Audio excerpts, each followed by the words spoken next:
Hello everyone and welcome to geography for all. आज Tuesday है और आज ज्योग्राफी के एक टॉपिक के साथ मैं उपस्थित हूँ। आज से हम क्लाइमेटोलॉजी शुरू करेंगे और क्लाइमेटोलॉजी का पहला टॉपिक है वायुमंडल, एटमॉस्फेयर। तो आगे बढ़ते हैं इस टॉपिक पर।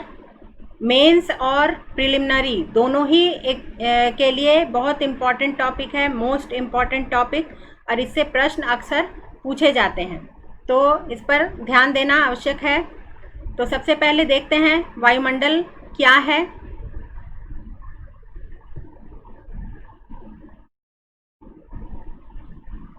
वायुमंडल पृथ्वी के चारों ओर फैले हुए धूल कण और गैसों का आवरण है, और ये पृथ्वी के साथ कैसे संबद्ध है?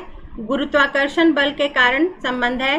पृथ्वी का जो गुरुत्वाकर्षण बल है, इसके कारण पृथ्वी के चारों ओर धूल कण और गैसों का ये आवरण जो है वो बना हुआ है। और पृथ्वी गैस, जलवाष्प और धूल कणों से बनी है। हम जानते हैं गैस, जलवाष्प और धूल कणों से बनी है। लेकिन एक थोड़ा सा हम रिकैप करते हैं कि वायुमंडल का निर्माण कैसे हुआ है। गैस, जलवाष्प और धूल कण ये वायुमंडल में आए हैं। तो ये जैसे हम पहले जाते हैं पृथ्वी की उत्पत्ति की ओर। तो पृथ्वी की उत्पत्ति जब हो रही थी, ऑरिजिन ऑफ अर्थ, तो पृथ्वी की उत्पत्ति के समय जो इमैनुअल कांट और लाप्लास की थ्योरी है, नेबुलर थ्योरी, उसके अनुसार जो पृथ्वी जो है अपने उत्पत्ति के समय एक नेबुला के रूप में थी। गैस और धूल कणों का एक गोला थी, गर्म थी और तेजी से घूम रही थी और रोटेशन हो रहा था इसमें। और धीरे धीरे ये ठंडी होना शुरू हुई, संकुचित होना शुरू हुई, कॉन्ट्रैक्शन हुआ, कूलिंग हुआ, रोटेशन हो ही रहा था। तो इसमें जो प्रारंभिक जो वायुमंडल था, तो इस प्रक्रिया से सबसे पहले कौन सी गैसेस निकली? हाइड्रोजन और हीलियम। ये दोनों गैसेस सबसे पहले निकली, यानी कि हाइड्रोजन और हीलियम जो है वो हमारे जो इनिशियल जो एटमॉस्फेयर था उसमें सबसे महत्वपूर्ण गैसें थी। लेकिन ये दोनों गैसें जो है वो वायुमंडल से एस्केप कर गई, बाहर निकल गई। क्यों? क्योंकि उस समय जो प्रारंभिक जो पृथ्वी का जो रूप था उसमें पृथ्वी ठंडी हो ही रही थी, और पृथ्वी का जो गुरुत्वाकर्षण बल था वो इतना अधिक प्रभावी नहीं था कि वो उसको बांध सके। और ये गैसेस जो है दोनों, हाइड्रोजन और हीलियम, ये हल्की भी होती हैं, इसलिए ये अपने वायुमंडल से एस्केप कर गई। और पृथ्वी की ये घूमने और ठंडी होने की प्रक्रिया और संकुचित होने की प्रक्रिया ये जारी रही। और इसका परिणाम ये हुआ कि जैसा हम जानते हैं पृथ्वी की आंतरिक संरचना को अगर हम याद करें, तो पृथ्वी की आंतरिक संरचना में इस प्रक्रिया का ये परिणाम हुआ कि जो सबसे भारी तत्व थे, हेवीएस्ट एलिमेंट्स, वो पृथ्वी के कोर की तरफ गए।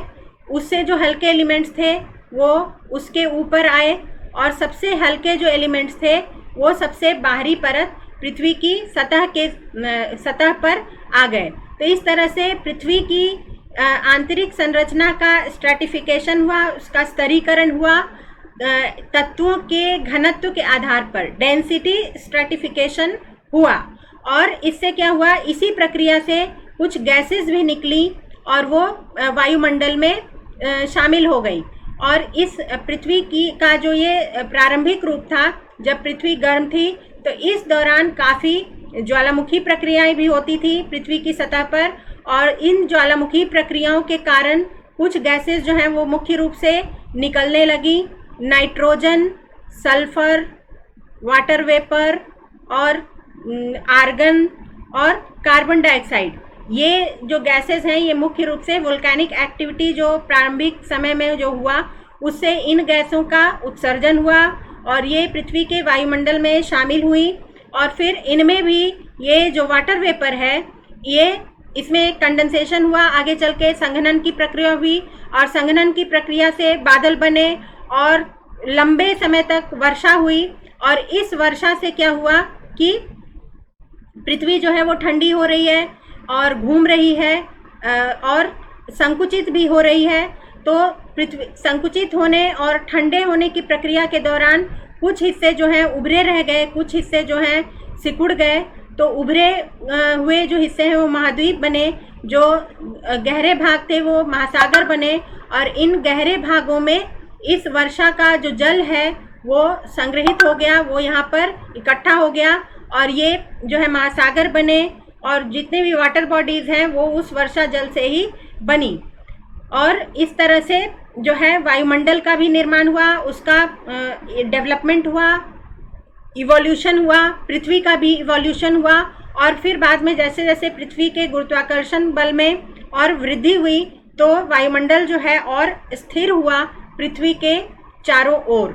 और दूसरी बात कि ये जो गैसेस हैं इनमें कुछ विशेषताएं हैं, जैसे कि जो गैसेस हैं उनमें कुछ गैसेस जो हैं वो स्थिर हैं, मतलब परमानेंट हैं, और इनमें सबसे मुख्य हैं ऑक्सीजन है और नाइट्रोजन है और हाइड्रोजन भी है, और कुछ जो है वो आगे चल के देखेंगे, कुछ ये बातें आगे भी हैं तो ये हैं, और कुछ जो है वो इनर्ट गैसेस हैं, तो ये सब जो है आगे देखेंगे। अभी पहले ये देखते हैं कि और क्या विशेषताएं हैं। वायुमंडल में प्रति इकाई आयतन में विद्यमान गैसों का सापेक्षिक अनुपात, रिलेटिव जो प्रोपोर्शन है वो स्थिर रहता है। जो प्रति इकाई पर यूनिट जो वॉल्यूम है वायुमंडल का, उसमें जो गैसों का जो प्रोपोर्शन है वो स्थिर रहता है, जबकि वायुमंडल में अन्य जो गुण हैं वायुमंडल के, जैसे कि तापमान है और दाब है, यानी कि एटमॉस्फेरिक टेम्परेचर और एटमॉस्फेरिक प्रेशर, उसमें स्थान और समय के परिप्रेक्ष्य में परिवर्तन होता रहता है। मतलब जैसे जैसे कंडीशंस बदलते हैं तो तापमान में भी परिवर्तन आता है, दाब में भी परिवर्तन आता है, लेकिन गैसों के सापेक्षिक अनुपात में परिवर्तन नहीं आता है।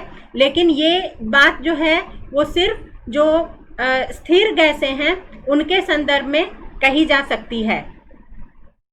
वायुमंडल के गैसीय घटकों के प्रतिशत हिस्से में ऊर्ध्वाधर भिन्नता की तुलना में क्षैतिज भिन्नता कम होती है। यानी कि अगर ये पृथ्वी की सतह है और ये वायुमंडल है, तो अगर नीचे से ऊपर जाएंगे तो गैसों का जो पर यूनिट वॉल्यूम में गैसों का जो प्रतिशत है, सापेक्षिक अनुपात है, उसमें अधिक परिवर्तन देखने को मिलेगा नीचे से ऊपर जाने पर। लेकिन अगर वायुमंडल में एक स्थान से दूसरे स्थान पर जाएं क्षैतिज रूप से, तो उसमें परिवर्तन जो भिन्नता जो है वो कम मिलेगी। वायुमंडल में गैसीय संगठन में 99% भाग जो है वो केवल दो गैसों का है, नाइट्रोजन और ऑक्सीजन, और शेष 1% में बाकी अन्य गैसें हैं, आर्गन है, और सूक्ष्म मात्रा में अन्य गैसेज हैं जो आगे चल के हम देखेंगे। इस पाई चार्ट में गैसों का कुछ ये कंपोजिशन दिखाया गया है। वायुमंडल में सबसे अधिक जो है वो नाइट्रोजन का प्रतिशत है, लगभग 78%, और ऑक्सीजन का सेकंड नंबर पर है, लगभग 21%। उसके बाद तीसरे नंबर पर आर्गन है 0.93%, और बाकी जो है बाकी हिस्से में अन्य गैसेस आती हैं। इसमें फिर जो नाइट्रोजन है, नाइट्रोजन और आर्गन, तो ये दोनों जो हैं ये इनर्ट गैसेस हैं, यानी कि ये अधिक प्रतिक्रिया नहीं करती हैं। और बाकी जो है स्थिर गैसों में नाइट्रोजन है, ऑक्सीजन है और हाइड्रोजन है, आर्गन है। तो ये तीनों जो हैं, नाइट्रोजन, ऑक्सीजन, आर्गन और हाइड्रोजन, ये जो है स्थिर गैसेस हैं। और बाकी जो हैं एक CO2, कार्बन डाइऑक्साइड और वाटर वेपर और ओजोन, तो ये तीनों जो हैं इनमें ये ग्रीन हाउस गैसेस की श्रेणी में आते हैं। ये तीनों जो हैं ग्रीन हाउस गैसेस की श्रेणी में आते हैं और ये तीनों ही परिवर्तनशील गैसें हैं। इनकी मात्रा जो है वो घटती बढ़ती रहती है विभिन्न परिस्थितियों के अनुसार। एक और विशेषता है वायुमंडल में कि इतनी सारी गैसेस हैं वायुमंडल में, लेकिन इनमें आपस में रासायनिक प्रतिक्रिया नहीं होती है और ये सारी गैसेस जो हैं वो अपना गुण जो है वो बनाए रखती हैं। वायुमंडल की गैसीय संरचना दो प्रकार की गैसों से हुई है, ये हम जान चुके हैं। एक स्थिर या स्थायी गैसें और अस्थिर या परिवर्तनशील गैसें। स्थिर या स्थायी गैसों में जो है वो, लेकिन इसमें भी एक कंडीशन है कि 80 किलोमीटर की ऊंचाई तक निचले वायुमंडल में ही ये स्थिरता देखने को मिलती है। उसके ऊपर जो है वो वोलेटाइल होता है, ज़्यादा परिवर्तन दिखता है थोड़ा बहुत। उदाहरण जो है स्थिर गैसों का वो है ऑक्सीजन, नाइट्रोजन और आर्गन, जो मुख्य 3 गैसें हैं जिनका प्रतिशत सबसे अधिक है, ये स्थिर गैसें हैं। और इसमें एक और गैस आती है, हालांकि इसका प्रतिशत बहुत ही कम है, हाइड्रोजन, ये भी स्थिर गैस की श्रेणी में आता है। अस्थिर या परिवर्तनशील गैसों में इनको क्यों कहते हैं? निर्माण और विनाश इनका निरंतर होता रहता है। जैसे उदाहरण क्या है? जलवाष्प है, कार्बन डाइऑक्साइड है, ओजोन है, ये तीनों ही जो है वो ग्रीन हाउस गैसेस हैं। और इसके अलावा हाइड्रोजन, हीलियम, नियॉन, जेनॉन, ये सब आते हैं। ये कुछ गैसेस हैं जिनको एक एक करके हम देखेंगे क्या हैं विशेषताएं और हमारे लिए क्या इसका इम्पोर्टेंस है। जो हमारे लिए इम्पोर्टेंट है उन्हीं गैसों को देखेंगे। तो इसमें इस टेबल में कुछ परमानेंट गैसों का ये इसमें प्रतिशत है, जैसे ये हम देख भी चुके हैं। नाइट्रोजन का 78% है लगभग, ऑक्सीजन जो है वो लगभग 21% है, आर्गन 0.93%, कार्बन डाइऑक्साइड 0.03% ही है, लेकिन कितना अधिक असर डालता है तो इसी तरह से अलग अलग गैसों का प्रतिशत है। हाइड्रोजन है वो सिर्फ 0.00005% है। सबसे पहले आते हैं नाइट्रोजन पर। तो नाइट्रोजन जो है वो एक इनर्ट गैस है, प्रतिक्रियाशील गैस नहीं है और सबसे अधिक मात्रा में वायुमंडल में मौजूद है। और इसमें लेकिन और ये जीवन के लिए महत्वपूर्ण है, लेकिन जिस रूप में वायुमंडल में मौजूद है उस रूप में ये जीव जगत के लिए उपयोगी नहीं है। एटमॉस्फेरिक नाइट्रोजन है, इसमें ये फिर इसको जैसे वनस्पति है तो इसकी जड़ों में बैक्टीरिया जो है वो जो है इस नाइट्रोजन को स्थिर करता है मिट्टी में। और नाइट्रोजन फिक्सिंग सॉइल बैक्टीरिया, इसमें आपने राइजोबियम का नाम सुना होगा, राइजोबियम। तो ये जो है नाइट्रोजन फिक्सिंग बैक्टीरिया है। ये जो है वायुमंडलीय नाइट्रोजन को जो है जीव जगत के लिए उपयोगी बनाता है और इसके बाद ये अमोनियम में परिवर्तित होता है और जो अंततः जो है ये विभिन्न प्रक्रियाओं के माध्यम से गुजरते हुए नाइट्रेट्स में परिवर्तित हो जाता है। नाइट्रोजन जो है वो एमिनो एसिड बनाने के लिए महत्वपूर्ण है, जिससे प्रोटीन बनते हैं और ये जो है जीव जगत के लिए महत्वपूर्ण है। नाइट्रेट्स के रूप में परिवर्तित होने के बाद नाइट्रोजन जो है वो पेड़ पौधों के लिए जो है वो उपयोगी हो जाता है और अंततः जो है वो फिर से वायुमंडल में जो डिकम्पोजर्स होते हैं उनके माध्यम से जो है वायुमंडल में वापस मिल जाता है। और जीव जंतु और वनस्पति जगत जो है वो इसको डिकम्पोज, इसका क्षरण भी करते हैं। एरोबिक और एनारोबिक बैक्टीरिया एंड फंगाई ये इस प्रक्रिया में भाग लेते हैं और ये अमोनियम में परिवर्तित होता है और फिर इस तरह से नाइट्रेट्स में परिवर्तित होके जीव जगत और वनस्पति जगत से होते हुए वापस वायुमंडल में समाहित हो जाता है, उसमें शामिल हो जाता है। इस तरह से ये एक नाइट्रोजन साइकिल के रूप में ये प्रक्रिया चलती रहती है। आगे बढ़ते हैं।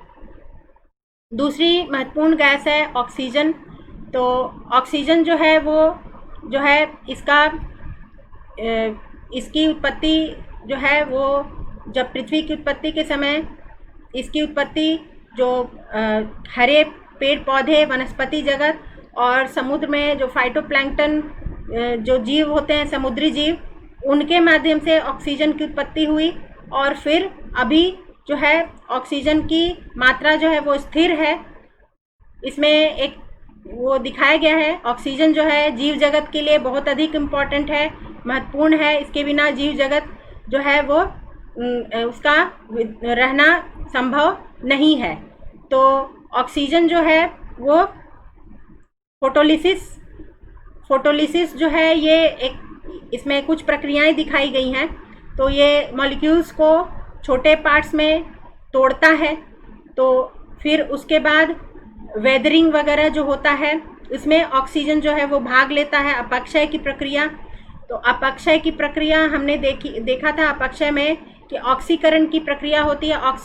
ऑक्सीजन जो है वो क्योंकि एक प्रतिक्रियाशील गैस है और बहुत आसानी से सभी तत्वों के साथ प्रतिक्रिया करता है, इसलिए अपक्षय में भी आसानी से इसकी भूमिका हम देख सकते हैं। जो ऑक्सीडेशन की प्रक्रिया हमने देखी थी उसमें इसकी भूमिका थी। और उसके बाद फिर ये जो एक महत्वपूर्ण फैक्ट है कि सबसे अधिक ऑक्सीजन की मात्रा जो है वो लिथोस्फीयर में पाई जाती है, 99.5%। और उसके बाद कुछ जो मिट्टी के निर्माण की कुछ प्रक्रियाएं हैं उससे ऑक्सीजन कुछ निकलता है। और बाकी जो है वो फोटोसिंथेसिस, जो प्रकाश संश्लेषण की प्रक्रिया होती है, उससे ऑक्सीजन निकलता है और वायुमंडल में मिलता है। और ऑक्सीजन का उपयोग कहाँ होता है? रेस्पिरेशन में, श्वसन प्रक्रिया में, मनुष्य और जीव जंतुओं के लिए, और डीके किसी चीज़ के क्षरण के लिए, यहाँ तक कि दहन के लिए, जो आग जलाने में किसी चीज़ को जलाना है वहाँ पर भी ऑक्सीजन की आवश्यकता होती है। तो ऑक्सीजन जो है, ऑक्सीजन के अभाव में ये संभव नहीं है। रेस्पिरेशन यानी जीव जगत के लिए इम्पोर्टेंट है, और क्षरण जो उसको क्षय की प्रक्रिया के लिए भी महत्वपूर्ण है। तो इसमें इन प्रक्रियाओं में इसका उपयोग होता है। और वायुमंडल में आता कहाँ से है? प्रकाश संश्लेषण की प्रक्रिया से, क्योंकि पेड़ पौधे जो हैं वो फोटोसिंथेसिस की प्रक्रिया के दौरान कार्बन डाइऑक्साइड का उपयोग करते हैं और ऑक्सीजन को उत्सर्जित करते हैं। इस तरह से ऑक्सीजन जो है वो जीव जगत के लिए बहुत अधिक इम्पॉर्टेंट है। आगे बढ़ते हैं कार्बन डाइऑक्साइड की तरफ। तो कार्बन डाइऑक्साइड जो है वो बहुत अधिक इम्पॉर्टेंट है, हालांकि इसका प्रतिशत वायुमंडल में बहुत कम है, 0.03%, लेकिन जो है ये पृथ्वी पर जीव जगत के लिए बहुत अधिक इम्पॉर्टेंट है, क्योंकि ये एक पृथ्वी पर एक इसको गर्म रखने में सहायक है। जो सोलर रेडिएशन होता है, जो सूर्य तप आ रहा है, उसके लिए कार्बन डाइऑक्साइड जो है वो पारदर्शी होता है। मतलब जो सूर्य से जो किरणें आ रही हैं उसके लिए कार्बन डाइऑक्साइड जो है वो पारदर्शी है, यानी कि उसको पार करके सूर्य की किरणें पृथ्वी की सतह तक आती हैं। लेकिन जब पृथ्वी की सतह गर्म हो जाती है और यहाँ से जब वापस रात में टेरेस्ट्रियल रेडिएशन होता है, पार्थिव विकिरण होता है, और ये हीट जो है ये वापस वातावरण में जाने लगता है, तो इसके लिए ये कार्बन डाइऑक्साइड जो है वो पारदर्शी नहीं है और इस हीट को अवशोषित कर लेता है और पृथ्वी की सतह को, पृथ्वी के वातावरण को, पृथ्वी के वायुमंडल को गर्म बनाए रखने में सहायक होता है, यानी कि एक तरह से एक कंबल की तरह कार्य करता है, जिसके चलते पृथ्वी पर जीवन बनाने में बहुत बड़ी इसकी भूमिका है। जो सोलर रेडिएशन होता है वो शॉर्ट वेव्स के रूप में आता है, तो शॉर्ट वेव्स के लिए ये ट्रांसपेरेंट है, पारदर्शी है, लेकिन जो टेरेस्ट्रियल रेडिएशन जो वापस जाता है वो लॉन्ग वेव्स के रूप में होता है। तो लॉन्ग वेव्स के लिए कार्बन डाइऑक्साइड जो है वो ट्रांसपेरेंट नहीं है। तो इस तरह से पृथ्वी को जीवन के योग्य बनाए रखने में कार्बन डाइऑक्साइड की भूमिका बहुत अधिक है। और ग्रीन हाउस गैस भी है, क्योंकि और इसमें जो विभिन्न प्रक्रियाएं हैं, परिवर्तनशील गैस है, तो अगर इसकी मात्रा में वृद्धि होती है तो यही जो इसका जो गुण है, जो हीट को बनाए रखना, तो आवश्यकता से अधिक जो गर्मी है वो अगर अवशोषित कर लेता है, हीट को अवशोषित कर लेता है, तो इससे पृथ्वी की सतह जो है आवश्यकता से अधिक गर्म होती है और ये नुकसानदायक है। यहाँ पर एक कार्बन साइकिल दिखाया गया है। कार्बन साइकिल है, इसमें ये सनलाइट है। सनलाइट के सहयोग से फोटोसिंथेसिस की प्रक्रिया हो रही है, जिससे कि जो वनस्पति जगत है वो अपना अस्तित्व बनाए रखता है।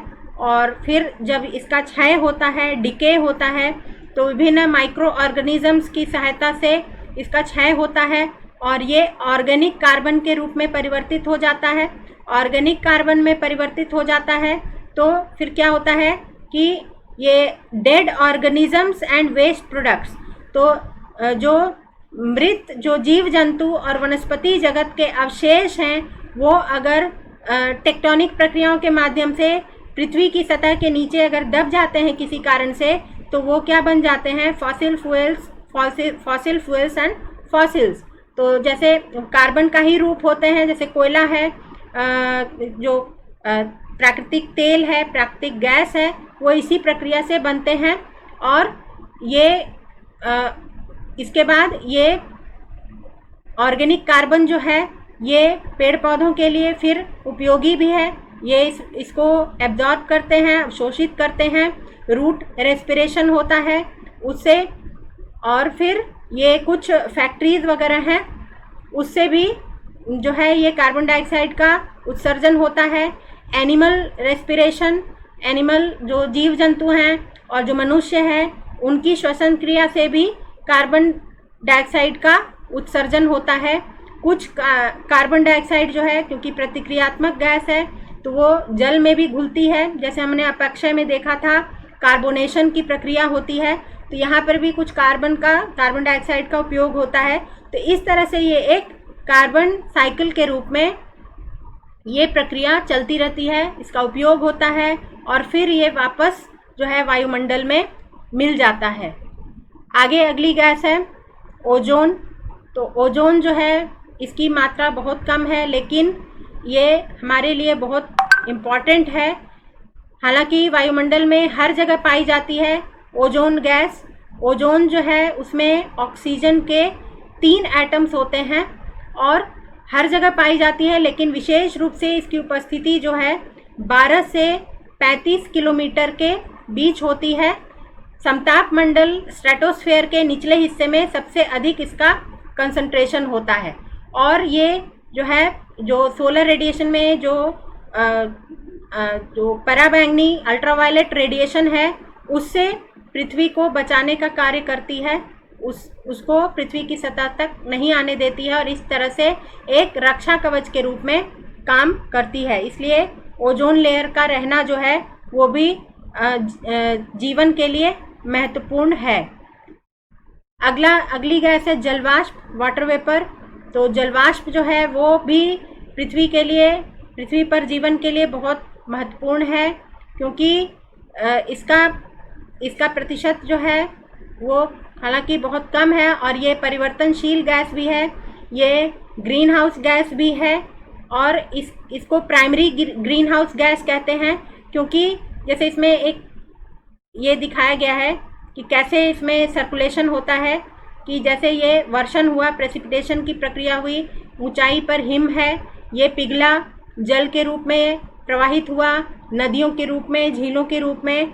कुछ जल जो है वो ग्राउंड वाटर के रूप में अवशोषित हो गया पृथ्वी के नीचे, कुछ जो है नदियों के माध्यम से महासागरों में पहुंच गया, कुछ जल जो है वो सॉइल में, मृदा में अवशोषित हो गया और महासागरों से, मिट्टी से और दूसरी जो वाटर बॉडीज़ हैं वहाँ से इवापोरेशन हुआ, वाष्पीकरण हुआ, उससे बादल बने, संघनन हुआ और कंडेंसेशन की प्रक्रिया के बाद बादल बने और फिर से प्रेसिपिटेशन हुआ। इस तरह से ये जो वाटर साइकिल चलता है। तो वाटर वेपर का ये तो वाटर साइकिल है। दूसरा जो बहुत महत्वपूर्ण है कि ये पृथ्वी को न ज़्यादा गर्म होने देती है, न ज़्यादा ठंडी होने देती है। ये इसकी विशेषता है, क्योंकि ये कुछ सोलर रेडिएशन को भी एब्जॉर्ब करती है और कुछ जो वापस जो हीट निकलती है पृथ्वी की सतह से उसको भी एब्जॉर्ब करती है। तो इसको न बहुत ज़्यादा ठंडा होने देती है, न बहुत ज़्यादा गर्म होने देती है। दूसरा इसका प्रतिशत जो है वो परिवर्तनशील है। जो विषुवतरेखीय क्षेत्र से अगर हम ध्रुवों की ओर जाएं, पृथ्वी है तो विषुवत रेखा है, तो विषुवत रेखा पर सबसे अधिक इसकी मात्रा पाई जाती है 4% के लगभग। और जैसे जैसे हम ध्रुवों की ओर बढ़ते हैं दोनों तरफ, तो वायुमंडल में वाटर वेपर की मात्रा कम होती जाती है, क्योंकि उधर जो है शुष्कता अधिक है। तो लगभग 1% या उससे भी कम इसकी मात्रा हो जाती है। और इसके अलावा मौसम की घटनाओं में इसका बहुत अधिक रोल है। मौसम की सभी घटनाएं जो हैं वो जलवाष्प से रिलेटेड हैं। जितने भी प्रकार के बादल हैं और वर्षण की प्रक्रियाएं हैं, उसमें जलवाष्प की भूमिका होती है। आगे बढ़ते हैं। धूलकण। तो धूलकण जो है वो धूलकण वायुमंडल में ये क्षमता है कि धूलकणों को अपने में बनाए रखते हैं। तो धूलकण जो है कुछ क्या होते हैं, कुछ सॉलिड जो हैं ठोस कण होते हैं, जिनके स्रोत अलग अलग हो सकते हैं। जैसे कि धूलकण जो मिट्टी के बारीक कण हैं, या धुएं के कण हैं, या फिर जो ज्वालामुखी प्रक्रियाओं से निकलने वाले कण हैं, या फिर जो और अन्य स्रोतों से, जैसे इसमें दिखाया गया है। जैसे और इसमें जो धूल कण हैं ये वायुमंडल की निचली परत में सबसे अधिक पाए जाते हैं, ट्रोपोस्फेयर में, क्योंकि ये जैसे ज्वालामुखी क्रिया से निकल रहे हैं कुछ धूलकण, कुछ टेरेस्ट्रियल जो पृथ्वी की सतह से कुछ धूलकण उड़ते हैं अलग अलग रूपों में, कुछ बायोमास बर्निंग जो फसलों के अवशेष वगैरह, जैसे दिल्ली में प्रदूषण के संदर्भ में पराली को जलाने के बारे में बहुत चर्चा हुई। पंजाब हरियाणा में जो फसल के अवशेष हैं उनको जलाया जाता है, जिससे कि धूलकण निकलते हैं। कुछ फैक्ट्रीज वगैरह से धूलकण निकलते हैं, और कुछ मैरीन से, जैसे कि नमक के कण वगैरह जो हैं वो भी जो है वो धूल कणों के रूप में वायुमंडल में शामिल हो जाते हैं। और स्ट्रेटोस्फेयर में कुछ कम धूल कण पाए जाते हैं, क्योंकि धूल कण जो है वो ठोस कण होते हैं, अधिक ऊंचाई तक नहीं जा सकते हैं। और सबसे ऊपरी परत जहाँ पर पाए जाते हैं मेसोस्फेयर में, वहाँ पर उनका स्रोत अलग है। जो मेटेओराइटिक उल्का पिंडों के टूटने से जो धूल कण प्राप्त होते हैं, वो धूल कण वहाँ पर मिलते हैं। और इनकी भी भूमिका है, ये हाइग्रोस्कोपिक न्यूक्लियाई के रूप में काम करते हैं। हाइग्रोस्कोपिक न्यूक्लियाई यानी कि आर्द्रताग्राही कण के रूप में काम करते हैं। इसके चारों तरफ जो है वो जो आर्द्रता है वो जलवाष्प जो है वो संघनित होता है और बादल बनते हैं। तो इनकी उपयोगिता है मौसम संबंधी परिघटनाओं में। और इसके अलावा अगर निचले स्तरों में धूल कण हैं तो उसके चारों तरफ अगर ये संघनित होता है जलवाष्प, तो कोहरे का रूप लेता है। और इस तरह से ये मौसम में इनकी भूमिका है। इसके अलावा जो सुबह शाम जो हम तरह तरह के रंग देखते हैं सूर्यास्त और सूर्योदय के समय में, वो भी इनके कारण ही होता है। और बाकी जो आसमान का हम नीला रंग देखते हैं, ब्लू कलर, ये भी इनके कारण ही होता है, क्योंकि ये स्कैटरिंग की प्रक्रिया में शामिल होते हैं। तो धूल कण जो है वो भी हमारे लिए महत्वपूर्ण है। आगे वायुमंडल के संगठन में परिवर्तन होता है मानवीय या प्राकृतिक कारणों से। निश्चित मात्रा एवं अनुपात में अवांछनीय परिवर्तन हो जाता है, या वायु में गैसों के अतिरिक्त कुछ अन्य विषाक्त गैसें मिल जाती हैं या कणिकीय पदार्थ पार्टिकुलेट मैटर मिल जाते हैं, तो इस तरह से संगठन में परिवर्तन हो जाता है। तो कौन कौन सी गैसेस जो हैं वो मिल जाती हैं, प्रमुख तत्व कौन कौन से हैं?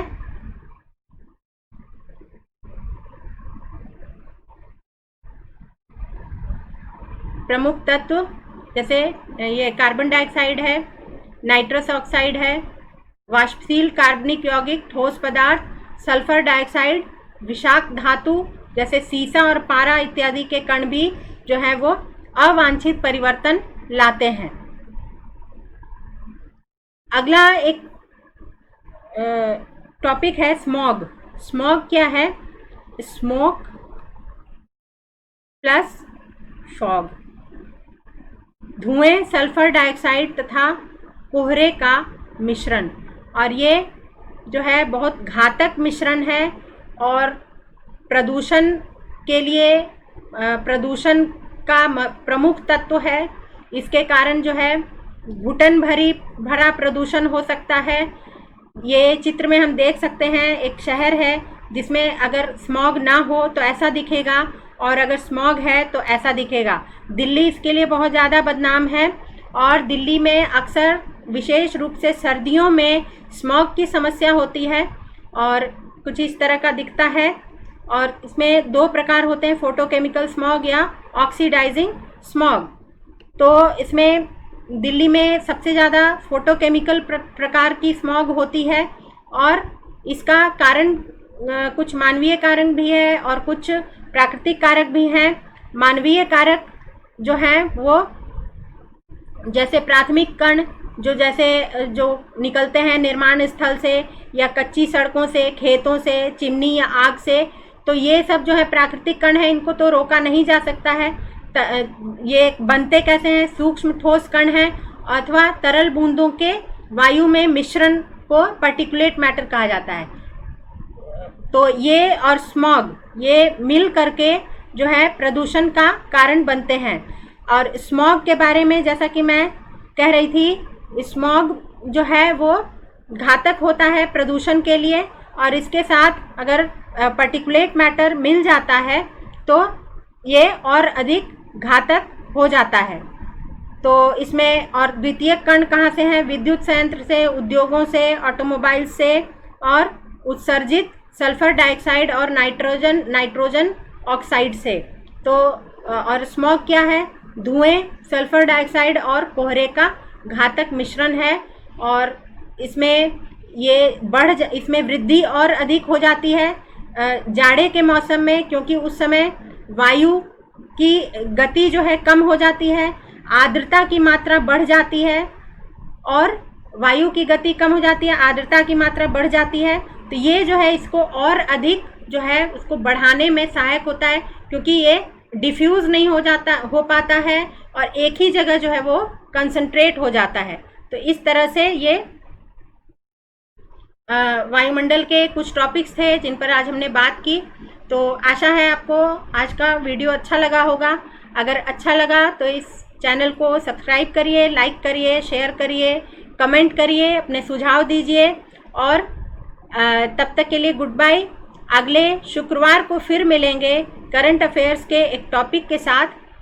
और देखने के लिए, इतना समय देने के लिए आपका बहुत बहुत धन्यवाद।